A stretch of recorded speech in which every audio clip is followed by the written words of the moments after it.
Bonjour à tous, dans cette vidéo je vous propose la partie A sur les taux d'évolution du bac ES 2018 Nouvelle-Calédonie, un bon entraînement. Bon, c'est assez facile, d'autant plus que vous allez voir dans les questions. On vous propose de retrouver des résultats. Donc même si vous trompez, vous pouvez quand même réessayer jusqu'à temps que vous trouviez le bon résultat. Le texte, tout d'abord, on étudie des abonnements à un quotidien, un grand quotidien, de 2011 à 2015. Alors ça, on regarde dans le tableau, vous voyez, première ligne, les années 2011-2015, toujours bien lire les tableaux. Et regardez bien, parce que parfois ça arrive, il faut bien qu'il y ait un an d'écart entre chaque colonne, hein, pour être sûr de ne pas vous tromper en tout cas. Voilà, parce que parfois il manque certaines années, donc vérifiez bien s'il en manque ou pas. Donc ici on est bon, on a bien une colonne par année. En deuxième ligne, le nombre d'abonnés. Hein. Taux d'évolution annuel, donc taux d'évolution annuel c'est d'une année à l'autre. Donc ici ça signifierait, par exemple ce moins 1,62, qu'entre 2011 et 2012 ça a baissé de 1,62. Et dernière ligne, le taux d'évolution, mais par rapport à la première année. Donc ici, par exemple, le 7,28, ça veut dire qu'il y a une baisse de 7,28 entre 2013 et 2011. En tout cas, depuis 2011, en 2 ans, vous avez perdu 7%. Hein, toujours bien comprendre les tableaux avant de commencer à faire répondre aux questions. Alors, on vous demande de retrouver par un calcul, donc par le calcul, le taux d'évolution annuelle entre 2012 et 2013. Alors, comme c'est retrouvé, il faut déjà le trouver. Où est-ce qu'il est dans le tableau ? Donc c'est un taux d'évolution annuel, donc on regarde la ligne taux d'évolution annuel entre 2012 et 2013, donc c'est celui-là. C'est le moins 5,76 qu'il va falloir redémontrer, recalculer. Et là, je dis stop, formule que tous les élèves devraient connaître. Vraiment, si vous ne la connaissez pas, si vous avez dû dormir en cours, hein, le taux d'évolution se calcule avec une formule valeur finale moins valeur initiale divisé par valeur initiale. Cette formule, elle vous donnera tout de suite le taux. Alors, il ne sera pas exprimé en pourcent. Ce sera à vous de le mettre en pourcentage si vous voulez, mais c'est vraiment très simple. Alors ici, qui est la valeur finale? Qui est la valeur initiale? On repère dans le tableau ici la valeur finale. Alors, on vous demande le taux d'évolution annuel entre 2012 et 2013. Donc, vous pouvez faire un petit schéma sur votre copie. Donc ici, en 2012, on a 610 156 et on passe en un an, c'est-à-dire en 2013, à 575 038. Donc, la valeur finale, eh bien, c'est ce 575 038. Et la valeur initiale, c'est 610 156. Donc, dans le tableau, je vais vous les montrer. Hein, on est donc ici sur une valeur initiale de 610 000 et une valeur finale de 575 38. On n'a qu'à remplacer, hein, vraiment. Il n'y a pas d'explication plus que ça. Donc, le taux annuel entre de 2012 à 2013, ça sera 575 038 divisé, enfin pardon, j'ai oublié le moins la valeur initiale, 610 156. Vous pouvez mettre un petit espace ici, juste entre le 610 et le 156 pour que ça soit plus facile à lire, divisé par la valeur initiale, attention ici, 610 156. Et c'est la machine qui va faire le reste. On va arrondir évidemment à 2 chiffres après virgule au niveau des pourcentages. Donc au niveau de notre calculatrice ici, on va garder 4 chiffres après virgule. Vous voyez à la calculatrice, pour détailler, ça me donne moins 35 118 divisé par 610 156 et donc que vous arrondissez alors à moins 0,050 ici, donc ça finit par 75,55, donc ici on va mettre 0,576.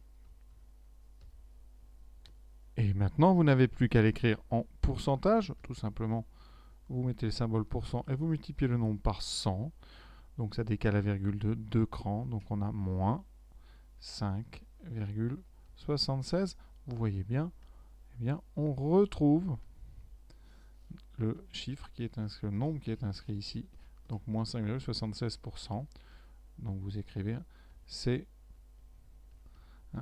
donc un résultat correct qui correspond au tableau. On a bien retrouvé le même, donc c'est bon. Donc voilà, alors il n'y a pas vraiment beaucoup d'autres méthodes pour faire ça, c'est vraiment la méthode que je conseille à tous. Deuxième question. un petit peu plus difficile puisqu'on va parler de taux d'évolution moyen annuel. Ici, le taux moyen annuel entre 2011 et 2015. Alors, on vous propose de justifier que c'est moins 2,73. Comme ça, si vous n'arrivez pas avec les méthodes classiques, vous pouvez vous servir du résultat. Alors moi, je vais d'abord ne pas me servir du résultat qu'on vous propose. Alors comment on fait? Alors, première étape, c'est déjà de savoir ce qui se passe entre 2011 et 2015. Donc on va optimiser le temps. On vous dit dans le tableau que le taux d'évolution par rapport à 2011 en 2015, c'est moins 10,48%. Donc ici, entre 2011 et 2015, on a une baisse de 10,48%. Alors le taux moyen, qu'est-ce que ça va être? Eh bien, ça va être le taux qui reproduit tous les ans, va donner une même baisse de 10,48. Donc il faut traduire ces moins 10,48% en 4 évolutions, c'est-à-dire de 2011 à 2012, puis 2012 à 2013, 2013 à 2014 et 2014 à 2015. Il ne s'agit bien évidemment pas de diviser 10,48 en 4. Les pourcentages, eh bien, entre se composent, qu'on appelle les intérêts composés, donc attention à ne pas faire une simple division par 4, ça serait totalement faux. Il faut utiliser des multiplications. On va tout faire à l'aide de multiplication. Alors ceux qui connaissent la formule, je la donnerai à la fin, mais on va essayer de recomposer comme ça la formule. Tout d'abord, quelle est la multiplication qui correspond à une baisse de 10,48%? C'est tout bête. Vous faites 1 moins 10,48 divisé par 100. C'est-à-dire ici une multiplication par 0,8952. Ce que je viens de faire ici, c'est utiliser quelque chose qui est vraiment capital. C'est que quand on a une baisse de t%, ça revient à multiplier par 1 moins t sur 100. Tout le monde doit savoir faire ça. C'est vraiment le b.a.-ba des pourcentages et des taux d'évolution. Maintenant, cette multiplication par 0,8952, il va falloir la découper en 4 multiplications identiques. Il va donc être question de puissance 4.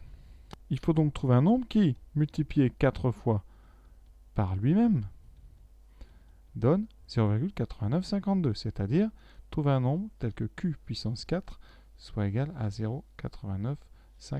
Ça de tête, c'est impossible. Il faut utiliser ce qu'on appelle la puissance 1 quart. Ça veut dire que votre nombre, c'est 0,8952 à la puissance 1 divisé par 4. Tout de suite, donc ici 0,8952 puissance, donc le petit accent circonflexe, et 1 quart, donc 1 divisé par 4. Ça donne, ici, vous voyez, alors on va garder 4 chiffres après virgule, ça donne donc à peu près 0,9727. Ça, c'est ce qu'on appelle le coefficient d'évolution moyen annuel.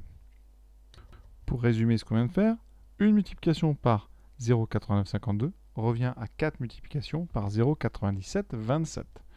Et maintenant, eh bien, donc ce coefficient moyen, eh bien, il faut le transformer en taux moyen. Coefficient moyen, c'est donc 0,9727 et on va le transformer en taux moyen. Comment obtenir le taux quand on a le coefficient? Eh bien, tout simplement, on enlève 1. Le taux, c'est le coefficient moins 1. Ça fait ici 0,9727 moins 1. C'est la machine qui va faire le travail. Donc 0,9727 moins 1. Et ça donne moins 0,0273 qu'on transforme immédiatement en pourcentage.